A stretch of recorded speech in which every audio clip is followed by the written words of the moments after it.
Hi guys, my name is Marco, and me and my team members Victoria Martin and Marissa Tice will be discussing the current state of hospital readmissions and payment penalties. Hospital readmissions are very costly, and it is important to reduce the occurrence of inpatient hospital visits to reduce excess charges and penalties.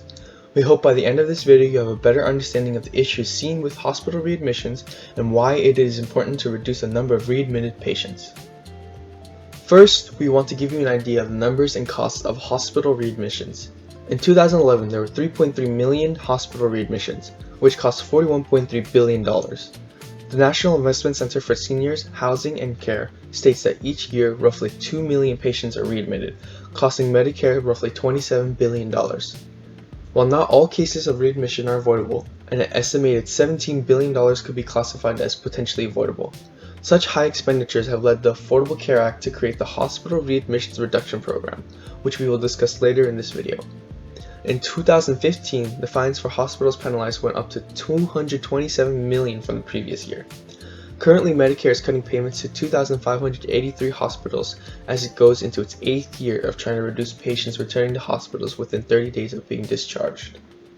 As mentioned previously, the ACA created the Hospital Readmission Reduction Program, also known as HRRP, where hospitals are financially penalized if they have higher than expected risk-standardized 30-day readmission rates for acute myocardial infarction, heart failure, and pneumonia.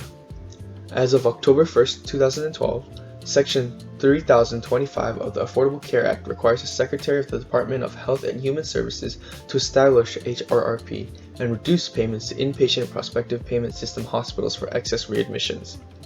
The HRRP has helped create more collaborative relationships between hospitals, medical institutions, and in surrounding communities with a focus on improving the overall patient experience through hospitalization. Since the implementation of the HRRP, the rate of hospital readmissions has fallen.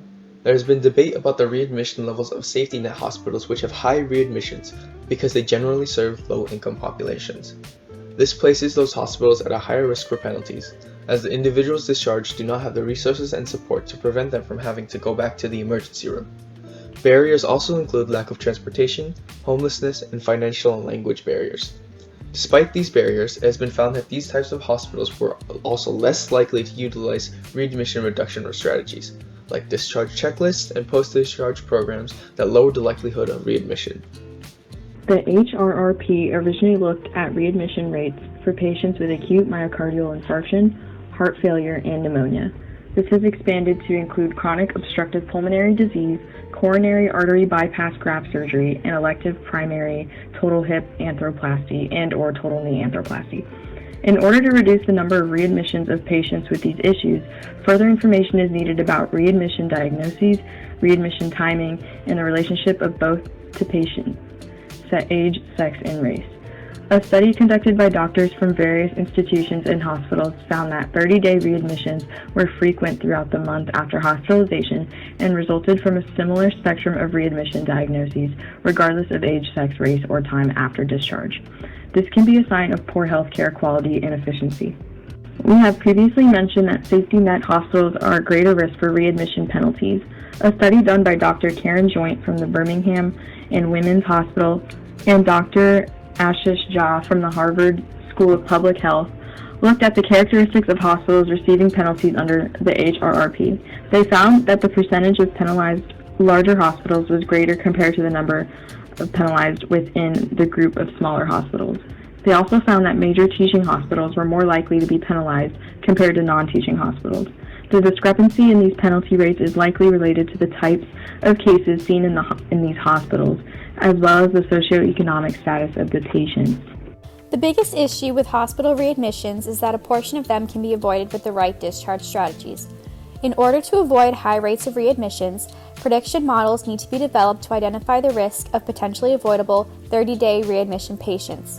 An example of a predictive score assessment is hospital, which stands for hemoglobin at discharge, oncology services, sodium level at discharge, procedures, index type of admission, admission numbers during the last 12 months, and length of stay.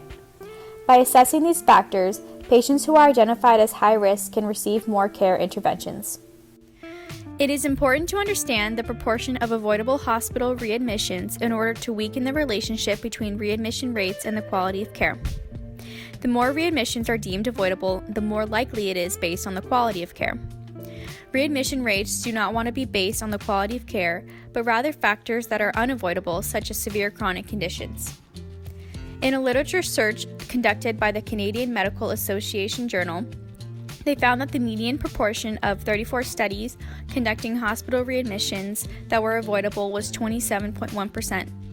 The variation in proportions, however, was 5 to 78.9%, meaning there is high subjectivity when determining if a readmission is avoidable. Still, steps can be taken to reduce the number of readmissions that are unnecessary. In the future, steps should be taken to better define the role of technology, home-based services, and transitional care personnel. The type and services required in the home setting should be identified before discharge. Telehealth monitoring should be utilized to keep track of notifiable health changes, and there should be an importance placed on the transfer of the patient from the hospital to the home.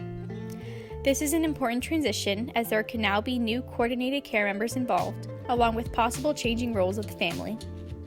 With these steps promoted early when a patient is discharged, there will be a lower chance of avoidable readmissions to the hospital for preventable reasons. Now that we have discussed the current state of hospital readmissions and payment penalties, we want to leave you with 2 questions to think about. What are types of low-cost resources that can be implemented in safety net hospitals to reduce the number of readmissions? And how will the sudden increase of the aging baby boomers affect the number of hospital readmissions? Do you think reduction strategies will be enough to continually lower the number of those readmitted?